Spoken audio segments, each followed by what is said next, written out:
प्रदेश अभी उत्तम प्रदेश हो गया है।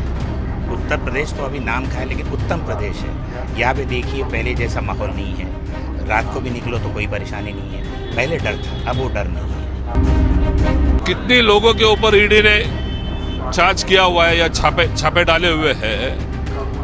वो जिसने कुछ कांड किए होंगे, ऐसा ईडी को लगता है या सीबीआई को लगता है, उन्हीं के ऊपर तो छापे पड़ रहे हैं। भारतीय जनता पार्टी एक वॉशिंग मशीन की तरह काम करती है भ्रष्टाचारियों को बचाने के लिए। चुनाव आता है, जैसे लोग वॉशिंग मशीन में कपड़े डालते हैं, वैसे सीढ़ी लगा करके भारतीय जनता पार्टी के अंदर लोग उतर जाते हैं ताकि अपने आप को बचा सकें। अब की बार 400 पार और बार बार मोदी सरकार।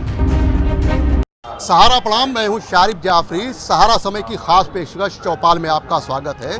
पहले फेज का चुनाव होने में अब कम समय बचा है। 19 अप्रैल को पहले फेज की वोटिंग होनी है। उत्तर प्रदेश की भी आज सीटें हैं आज, लेकिन सिर्फ उत्तर प्रदेश पर बात नहीं होगी। हमारे साथ कुछ खास मेहमान मौजूद हैं जो महाराष्ट्र से आए हुए हैं, लखनऊ घुमा है, अयोध्या घुमा है और लखनऊ के लोकल हैं, वो लोग भी मौजूद रहेंगे। सबसे पहले हम आपसे जानना चाहेंगे, महाराष्ट्र से आप आए हैं, महाराष्ट्र का क्या माहौल है, यही बताइए। महाराष्ट्र का माहौल बहुत सकारात्मक है। भले आज गठबंधन अलग अलग तरह से लोगों के बीच में हो रहा है। पहले शिवसेना जो थी, एक शिवसेना थी, अब टूट के 2 शिवसेना हो गई, 2 धड़े में बच चुकी है। शिंदे की शिवसेना, बीजेपी और राष्ट्रवादी कांग्रेस का अजीत पवार, ये इनका गुट अभी मजबूती से है और कम से कम 45 के आसपास का आंकड़ा होने जा रहा है। उत्तर प्रदेश में आप घूमने के लिए आए हैं, अयोध्या भी आप घूम चुके हैं, लखनऊ में हैं।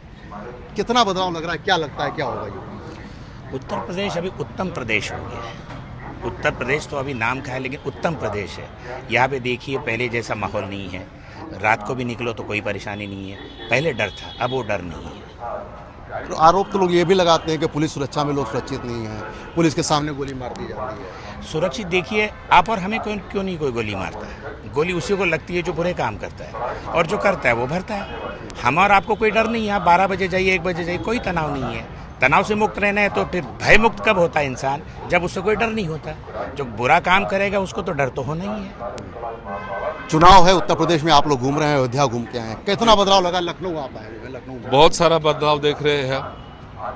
योगी जी के माध्यम से जो अभी पिछले 7-8 साल से बदलाव देख रहे हैं हम, और इससे ज़्यादा बदलाव होने जा रहा है। जो कि कांग्रेस के राज में बहुत बेहाल था उत्तर प्रदेश का हाल, अभी तरक्की की ओर बहुत प्रगति से या बहुत धूम से आगे बढ़ते जा रहा है। क्या बेहाली थी? जैसे कांग्रेस के ज़माने में वक्त के साथ ज़माना तरक्की करता है। आपको नहीं लगता कि कांग्रेस के ज़माने में जो तरक्की हुई वो अपनी जगह थी? राजीव गांधी के ज़माने में लैपटॉप वगैरह आया, इलेक्ट्रॉनिक क्रांति आई, अब ज़माना और आगे बढ़ा है, मोदी जी उसको आगे बढ़ा रहे हैं। नहीं, वो ठीक है जो आप कह रहे हो, लेकिन जिस तरह की तेजी होनी चाहिए थी, जो भारतीय जनता एक्सपेक्ट कर रही थी तेजी, उस तेजी से तो नहीं चला उत्तर प्रदेश।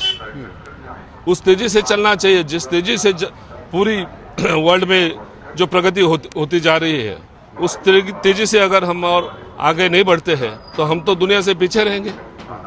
तो वो जो तेजी है वो योगी जी के माध्यम से ही हो रही है और आगे भी होती रहेगी और इससे ज़्यादा होती रहेंगी। इलेक्ट्रल बॉन्ड को लेकर बड़ी सवाल उठ रहे हैं सरकार के ऊपर। ईडी छापा मारती है, बीजेपी के अकाउंट पैसा आ जाता है, मामला सेट हो जाता है। तो जाए, न्यायालय है इस देश में, नए संविधान सर्वश्रेष्ठ है। न्यायालय में जाके अपनी बात रखे। सुप्रीम कोर्ट ने ही तो कह दिया सबसे बड़ा, कि देश का सबसे बड़ा घोटाला। नहीं, सुप्रीम कोर्ट ने घोटाला नहीं कह दिया। सुप्रीम जज ने कह दिया उसको। सिटिंग तो वो या तो आंदोलन के माध्यम से जनता की और ये विषय ले जाए, देशव्यापी आंदोलन करे। जब जनता उनके साथ में अगर है देश की, तो देशव्यापी आंदोलन खड़ा करे उनको। क्या ये तरीका सही है कि ईडी सीबीआई पहले छापा मारे, उसका पैसा ले लिए, फिर छूट गया, नहीं हो गया? तो 140 करोड़ लोग हैं इस देश में। अभी आप सर्च करोगे तो कितने लोगों के ऊपर ईडी ने जांच किया हुआ है या छापे डाले हुए हैं। वो जिसने कुछ कांड किए होंगे, ऐसा ईडी को लगता है या सीबीआई को लगता है, उन्हीं के ऊपर तो छापे पड़ रहे हैं। बाकी लोगों के ऊपर तो छापे नहीं पड़ रहे हैं। जिसने कुछ किया ही नहीं, वो तो आराम से खुशहाली से जीवन जी रहे हैं। वो जिनके ऊपर छापे पड़ रहे हैं, वो जो सांसद हो या मंत्री हो, उससे कई गुना ज़्यादा पाक साफ मंत्री इस देश में ऑलरेडी या बिजनेसमैन या मंत्री विधायक जो भी है वो उनसे कई गुना है जिनके ऊपर छापे नहीं पड़े हुए हैं। तो जो पाक है उनके ऊपर कोई छापेमारी होने की संभावना ही नहीं है। केजरीवाल को भी जेल भेज दिया गया। उसको तो तुरंत लेट हो गया, बहुत देरी होगी। मैं तो कहूँगा बहुत देरी होगी। देशद्रोही आदमी लगता है वो, जबकि एक ही फर्स्ट इलेक्शन में दिल्ली के अंदर 98% मेजॉरिटी आती है, तो उस वक्त अन्य पक्ष जो है तो उसकी कोई मौजूदगी नहीं थी। क्या आपको लगता है कि सही चुनावी तौर से वो 98% विधायक चुने गए? तो अभी हम जब यही विषय पे बोलेंगे कि केजरीवाल ने भी धांधली की होगी 98% विधायक जीत के आने के लिए, तो ये भी संभावना हो सकती है। जिसके बयान पे जेल भेजा गया वो तो छूट गया, उसने बीजेपी को चंदा दे दिया, बरी हो गया, गवाह बन गया है सरकार। वो एक आदमी का ट्रेल नहीं मिल गया, लेकिन और 2-4 पड़े हुए हैं ना, उसके ट्रेल को ढूंढने की कोशिश जो न्यायिक संवैधानिक संस्थाएं हैं, ईडी है या सीबीआई है, वो तो जांच के माध्यम से सबको मालूम पड़ जाएगा। क्या कहेंगे, क्या माहौल लगता है आपको, क्या होगा? कि भारतीय जनता पार्टी एक वॉशिंग मशीन की तरह काम करती है भ्रष्टाचारियों को बचाने के लिए। चुनाव आता है, जैसे लोग वॉशिंग मशीन में कपड़े डालते हैं वैसे सीढ़ी लगा करके भारतीय जनता पार्टी के अंदर लोग उतर जाते हैं ताकि अपने आप को बचा सकें। मैं कुछ नाम बता रहा हूँ। पेमा खांडू 2,000 करोड़ का घोटाला, अजीत पवार महाराष्ट्र सिंचाई घोटाला, जनार्दन नेदी 35,000 करोड़ का घोटाला है, हसन मुश्रीफ 1,500 करोड़ घोटाला है, रघुवर टी शर्ट घोटाला है, ये कुछ नाम मैं बता रहा हूँ। हेमंत बिश्वा शारदा घोटाला है, सुवेंद्र अधिकारी शारदा घोटाला है। इस तरह के कम से कम सैकड़ों लोग हैं जो भारतीय जनता पार्टी में शामिल हुए हैं अपने आप को बचाने के लिए। भारतीय जनता पार्टी एक बलात्कारियों को बचाने का कार्य करती है। आप उत्तर प्रदेश के अंदर से हैं, हाथरस से लेकर उन्नाव तक भारतीय जनता पार्टी ने अपने नेताओं को, विधायकों को बचाने के लिए पूरी लड़ाई लड़ी है। हाथरस के अंदर बच्ची को रातों रात जला दिया जाता है, उसके अंतिम संस्कार में लोग शामिल नहीं हो जाते। उन्नाव के अंदर भारतीय जनता पार्टी विधायक जेल में है। कांग्रेस पार्टी राहुल गांधी के दबाव पर जो लड़ाई लड़ी प्रियंका गांधी ने सड़कों पर उतर करके, उसके बाद सरकार दबाव में आई, उसको गिरफ्तार किया और कोर्ट ने पाया कि अपराधी है, जेल भेजा। भारतीय जनता पार्टी में शामिल होने वाले लोग अपराधी से निकल करके एक सफ़ेद पोस्ट चादर ओढ़ करके एक सफ़ेद लिबास में आकर के एक ईमानदार आदमी बन जाते हैं, जबकि यही लोग देश को लूटने का काम कर रहे हैं। जीत तो बीजेपी रही, जहाँ चुनाव होता है वोटिंग जनता ही चुनती है। देखिए, देश के इतिहास में अगर देश की लड़ाई अब 1857 से शुरू हुई थी, 1947 में देश आज़ाद हुआ था। क्यों देश की लड़ाई लड़ने वाले 2% लोग थे, बाकी लोग तमाशा देखते थे। आज वही एक व्यक्ति देश के अंदर राहुल गांधी मशाल लेकर चला है लोकतंत्र को बचाने के लिए, और निश्चित तौर से 2024 में भारतीय जनता पार्टी को हम उखाड़ फेंकेंगे और देश के अंदर जनता की सरकार, कांग्रेस की सरकार वापस लेके आएंगे। साथ ही में लोग तमाम कह रहे हैं कि 2014 से पहले कोई काम ही नहीं होता था, वो काम होता था, वो रफ्तार नहीं थी जो रफ्तार होनी थी। रफ्तार बता रहा हूँ, 70 रुपए तेल था 50 साल में, पेट्रोल 110 रुपए पेट्रोल बिका है पिछले 10 सालों में। गैस सिलेंडर 4 रुपए में मिलता था, 1100 रुपये 1200 रुपये में सिलेंडर मिल रहा है, ये रफ्तार है। आटा मिलता था 20 रुपए में, 10 साल में अब आटा 50 रुपए मिल रहा है, ये रफ्तार है। सब्जी मिलती थी 10 रुपए में, आज प्याज पहुंचती है 250-300, लहसुन पहुंचता है 400 रुपये, ये रफ्तार है तेजी से। हाँ, घोटाले बहुत तेजी के साथ बढ़े हैं। देश के अंदर बहुत बड़ा घोटाला हुआ था, किसानों के MSP के नाम पर घोटाला हुआ है, इसको घोटाला कहेंगे। सरकार ने बजट घटाया, शिक्षा बजट घटाया है, रक्षा बजट घटाया है, MSP का मूल्य डबल करने का वादा किया था, उसको नहीं किया। सरकार लगातार जनता के मुद्दों पर जनता को दबाने का काम कर रही है। जनता जहां आवाज़ उठाती है, जनता को कहीं लाठियों से, कहीं सरकार अपने आंसू-गैस के गोलों से जनता को दबाने का काम करती है, और देश की जनता के साथ जो व्यक्ति खड़ा होता है उसको जेल भेज दिया जाता है। इलेक्टोरल बॉन्ड देश का सबसे बड़ा घोटाला है, आज तो इसको सुप्रीम कोर्ट ने भी मान लिया है, लेकिन देश के प्रधानमंत्री आँख बंद करे बैठे हैं। देश की सीमा पर, दिल्ली की सीमा पर जब हजारों लाखों किसान बैठे हुए थे, देश के प्रधानमंत्री को उनसे मिलने का समय नहीं था। जब देश के अंदर लिए मेडल जीतने वाली बेटियां अपने अधिकार की लड़ाई लड़ रही थी, अपनी मांग मनाने के लिए, अपनी बात रखने के लिए देश के प्रधानमंत्री मिलना चाहती थी, देश के प्रधानमंत्री के पास समय नहीं था।